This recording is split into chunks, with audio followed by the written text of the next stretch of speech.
مسجدوں میں سفید لباس کے ساتھ بالخصوص جمعۃ المبارک میں آنے کی تلقین کی اور پوری طرح سے صفائی ستھرائی کا اہتمام کرنے کا حکم دیا۔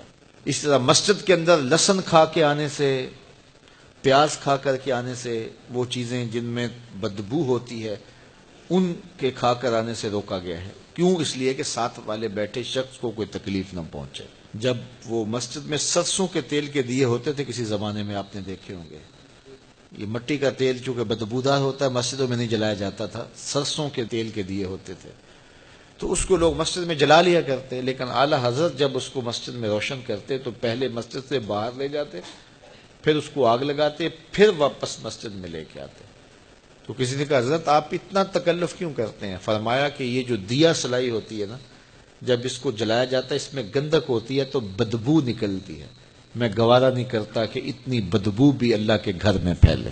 تو یہ ہمارا دین ہمیں سکھاتا ہے۔ آپ گھر بناتے ہیں، اللہ آپ کو اچھا پاکیزہ ستھرا کشادہ خوبصورت گھر دے، جس کا نہیں اللہ انہیں بھی عطا کرے، لیکن اس کے لیے جب آپ باقی ضروریات کے لیے چیزیں رکھتے ہیں کہ یہ فلاں ضرورت کے لیے ہے، یہ جگہ فلاں ضرورت کے لیے، تو اس پہ نماز کے لیے جگہ ضرور رکھیں۔ اس سے کیا ہوگا؟ بچوں کے نفسیات میں یہ بات شامل ہوگی کہ یہ وضو کے لیے جگہ ہے، یہ نماز کے لیے جگہ ہے، اور اس کے اثرات ان کے نفسیات کے اوپر مرتب ہوں گے۔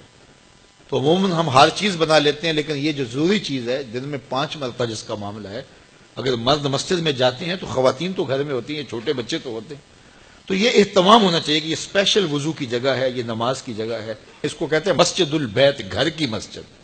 یہ شرن مسجد تو نہیں ہوتی ہے، جو حکام اس مسجد کے ہیں وہ اس مسجد کے نہیں ہوتے، لیکن مسجد بیت اس کی اپنی برکات ہیں، اور وہ ہر گھر کے اندر ایک جگہ مخصوص ہونی چاہیے جس کو مسجد بیت آپ قرار دیں۔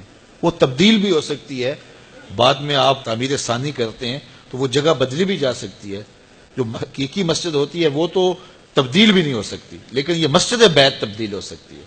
تو خوبصورت ایک گوشہ گھر کا مسجد بیت کے طور پہ مختص کرنا چاہیے، گھر میں ضرور وضو کی جگہ بنانی چاہیے، اس کے اثرات مرتب ہوتے ہیں۔ اسی طرح مسجدوں کی صفائی ستھرائی کا خیال رکھیں۔ آج کل یہ اچھی بات ہے کہ یہ مساجد کے اندر خادمین مسجد یہ ہماری ہی خون پسینے کی کمائی سے رکھے گئے ہیں، لیکن کبھی خود بھی مسجد کی صفائی کریں۔ بلکہ میں آپ کو ایک مشورہ دوں کہ سال میں کم از کم 2-1 مرتبہ ضرور ایسا کریں کہ اپنے بچوں کو لے کر، دوستوں کو لے کر کے مسجد کی تفصیلی صفائی کریں۔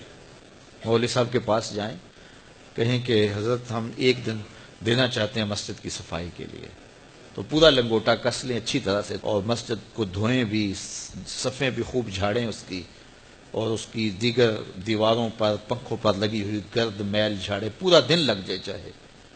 اگر آپ ہر مہینے یہ دن نہیں دے سکتے، 3 ماہ بعد دے دیں، 6 ماہ بعد دے دیں، سال بعد دے دیں، ایک مرتبہ ضرور کریں۔ اس کے بعد جو سکون ملے گا، میرے سے بات کرنا، میں بتاؤں گا آپ کو کیا سکون ملے گا۔ مسجد کو صاف کرنے والے کا دل صاف ہوتا ہے، اس کا دل پاکیزہ ہوتا ہے۔ جب وہ مسجد کو دھو رہا ہوتا ہے، اللہ اس کے دل کو دھو رہا ہوتا ہے۔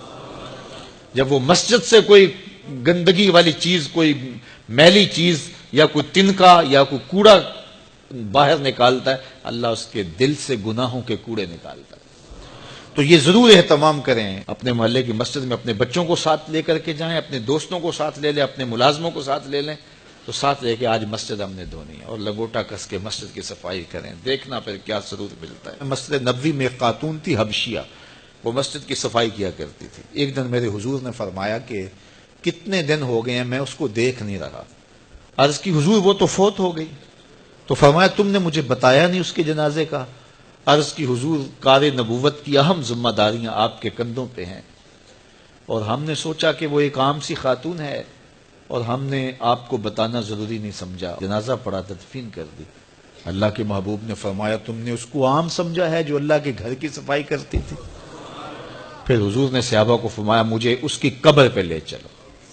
صحابہ کے ہمراہ اتنا مصروف وقت تھا اللہ کے محبوب کا، لیکن حضور نے وقت نکالا، قبرستان میں تشریف لے گئے، اور جا کے اس کی قبر پہ کھڑے ہو کے اللہ کے محبوب نے دعا مانگی۔ یہ کون سی خاتون ہے؟ یہ وہ خاتون ہے جو مسجد کی صفائی کیا کرتی تھی۔ یہ ساری چیزیں ہیں، یہ غور کرنے کی ہے۔ تو ہمارا اسلام، ہمارا دین ستھرائی کا دین ہے، پاکیزگی کا دین ہے۔